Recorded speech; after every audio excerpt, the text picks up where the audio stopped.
Hello friends, SMS short classes में आप सभी का स्वागत है। चलिए, इससे पहले वाला क्वेश्चन हम कवर कर चुके थे 6 तक। आज 7 से स्टार्ट करते हैं। क्वेश्चन नंबर 7 में है, यदि किसी समांतर श्रेणी में छठा और 12वें पद 13 और 25 है तो इसका पहला पद है। तो हमसे ए का वैल्यू मांग रहा है। देखते हैं, हमारा छठा वैल्यू, हमारा सूत्र हो जाता है T6 बराबर T6 इक्वल टू हो जाएगा ए प्लस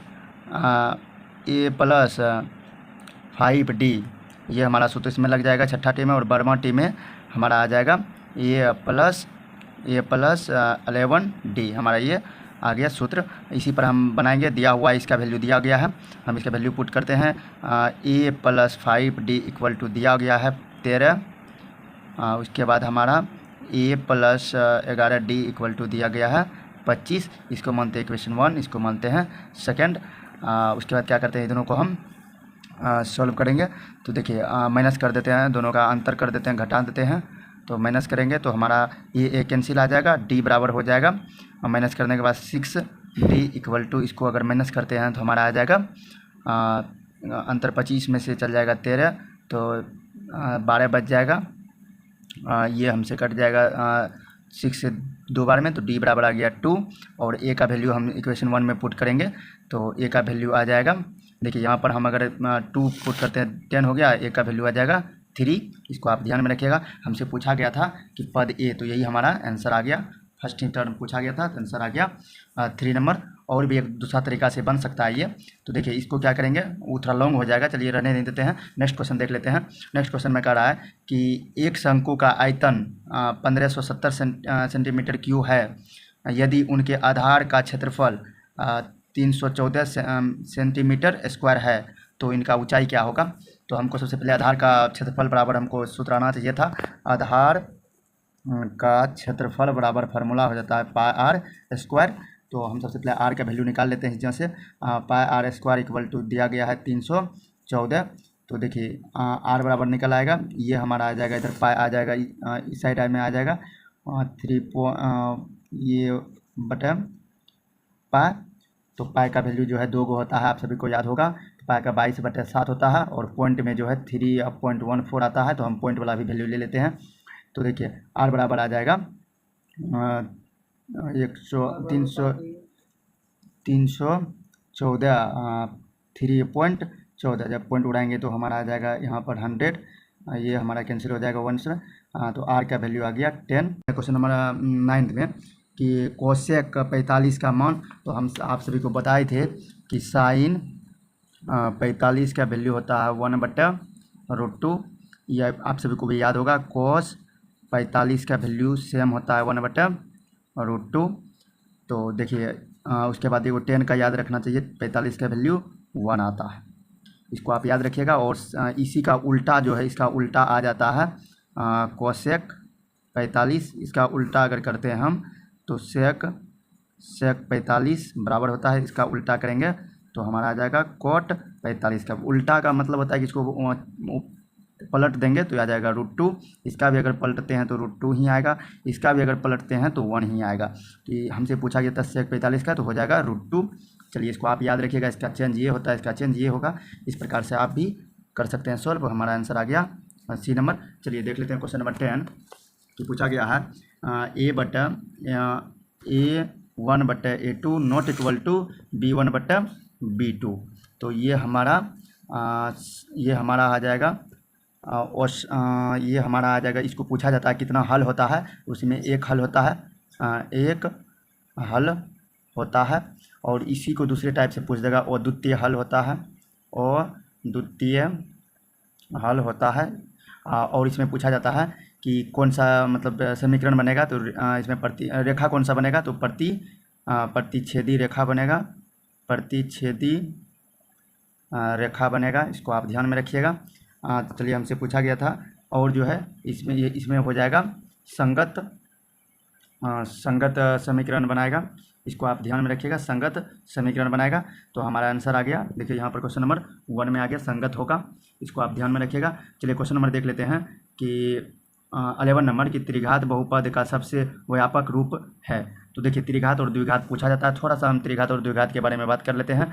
सब त्रिघात जो है हमारा पावर जिस पे 3 हो जाएगा तो हम समझ लेंगे पावर जिस पे 3 होगा तो हम समझेंगे कि वो हमारा त्रिघात है। जिस पे पावर 3 होगा तो हम समझेंगे त्रिघात होगा। द्विघात जिसमें हमारा पावर दूर रहेगा, पावर मतलब घात, जिसमें घात हमारा दूर रहेगा तो हम समझेंगे कि ये द्वितीय है। तो चलिए इसी प्रकार से आप सब ध्यान रखिएगा। और ये इसमें 2 फार्मूला पूछा जाता है, इसको आप ध्यान में रखिएगा। Alpha plus beta equal to हो जाता है माइनस बी बाय ए। एक और पूछा जाता है alpha into beta equal to होता है सी बटा ए। इसको आप बढ़िया से ध्यान में रखिएगा, ये बहुत ही महत्वपूर्ण फार्मूला है जो आपको बार बार पूछा जाता है। तो हम देख लेते हैं त्रिघात किस पे दिया गया है। इस पे 2 है, इस पे 4 है तो ये नहीं होगा, इस पे 3 है, 3 से ज़्यादा नहीं है। चलिए हमारा आंसर आ गया 3, क्योंकि त्रिघात पूछा था तो 3 पावर होना चाहिए। चलिए क्वेश्चन नंबर देख लेते हैं 12 की। यदि अल्फ़ा बीटा द्विघात बहुपद f x equal to x square minus 5x plus 7 के मूल हो तो 1 बटे अल्फ़ा प्लस 1 बटे बीटा का मान होगा। तो ये देखिए इसको आप थोड़ा सा सॉल्व कर लीजिएगा। तो अल्फ़ा प्लस बीटा बराबर, तो आपको फार्मूला पता है। तो देखिए 1 बटे अल्फ़ा प्लस 1 बटा बीटा। तो 1 बटे, जब इसका एलसीएम लेंगे तो एलसीएम में हो जाएगा अल्फ़ा इंटू बीटा आ जाएगा, अल्फ़ा इंटू बीटा हो जाएगा। जब इसको सॉल्व करेंगे ऊपर में आ जाएगा बीटा प्लस यहाँ आ जाएगा, सॉरी हाँ बीटा प्लस अल्फ़ा आ जाएगा। तो अभी तुरंत हम बताएं कि अल्फ़ा प्लस बीटा बराबर होता है माइनस बी बाय ए, और बीटा इंटू अल्फ़ा बराबर होता है सी बाय ए। तो आप देखिए समीकरण दिया गया है, x square minus 5x plus 7 दिया गया है। ये समीकरण हमारा दिया गया है। यहाँ पर आ गया अल्फ़ा का वैल्यू 1 हो गया, ए का वैल्यू 1 आ गया, बी का वैल्यू हमारा 5 आ गया, सी का वैल्यू 7 आ गया। तो देखिए यहाँ पर हम इसके बराबर रख देंगे। अल्फ़ा प्लस बीटा निकाल लेते हैं। पहले अल्फ़ा हो गया, बी का वैल्यू आ गया, ये हो गया ए का वैल्यू, ये हो गया बी का, ये हो गया सी का। तो हम यहाँ पर पुट करेंगे वैल्यू बी का माइनस 5 है, माइनस प्लस हो जाएगा, प्लस 5 बाय ए का वैल्यू 1 है तो 1 ये आ गया। अल्फ़ा प्लस बीटा बराबर 5 आ गया। और अल्फ़ा इंटू बीटा बराबर हम फार्मूला जानते हैं कि सी बटे ए होता है। तो देखिए एक सी का वैल्यू दे ले 7 रख दिए, और ए का वैल्यू 1 दे तो 1 तो 7 ही आ गया। अल्फ़ा इंटू बीटा बराबर ये आ गया। तो अब हम क्या करेंगे, सिर्फ हम इसको धर देंगे। अल्फ़ा प्लस बीटा बराबर आ गया 5, यहाँ 5 रख देते हैं। अल्फ़ा इंटू बीटा बराबर आ गया 7, तो ये हमारा आंसर आ गया। तो ऑप्शन नंबर में देख लेते हैं कितने में है, बी नंबर में है, बी नंबर हमारा आंसर आ गया। चलिए क्वेश्चन नंबर देख लेते हैं। द्विघात बहुपद में शून्यक होगी। तो देखिए इसमें आपको फार्मूला आपको याद रखना चाहिए शून्यक बराबर निकालने का। तो आप इससे निकाल सकते हैं, इसे भी चेक कर सकते हैं अगर रख के, तो हमारा आंसर आ जाएगा ए नंबर। इसको आप ध्यान में रखिएगा, चेक कर लीजिएगा अपने हिसाब से रख कर मान।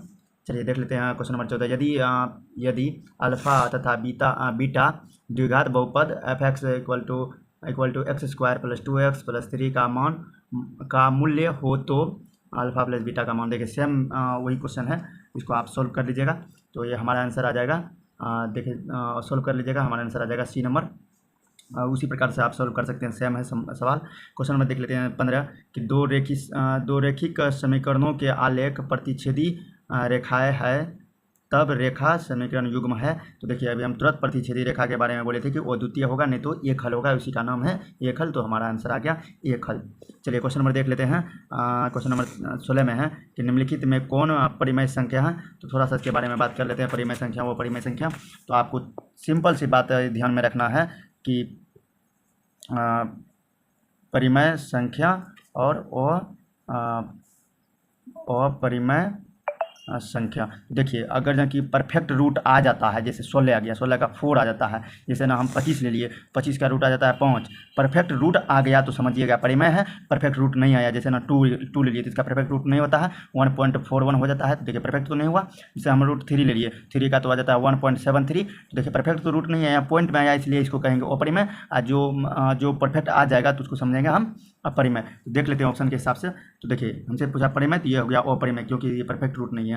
देखिए ये हमारा रूट कट जाएगा, सिर्फ 2 आ जाएगा, तो 2 देखिए परिमेय हो गया, तो ये हमारा आंसर आ गया। तो और ऑप्शन चेक कर लेते हैं।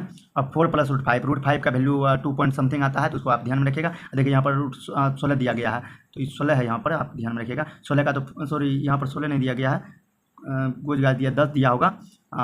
10 का तो परफेक्ट रूट नहीं आता है, तो आप ध्यान में रखिएगा 3 पॉइंट समथिंग आता है। तो देखिए तो हमारा आंसर आ गया 1 नंबर, यही पूछा गया था। और ये सभी वो परिमेय है और ये परिमेय हो गया। आज इतना ही रहने देते हैं, नेक्स्ट वीडियो में से मोस्ट बीपीआई सब क्वेश्चन लाएंगे। आप इस चैनल से बने रहिए।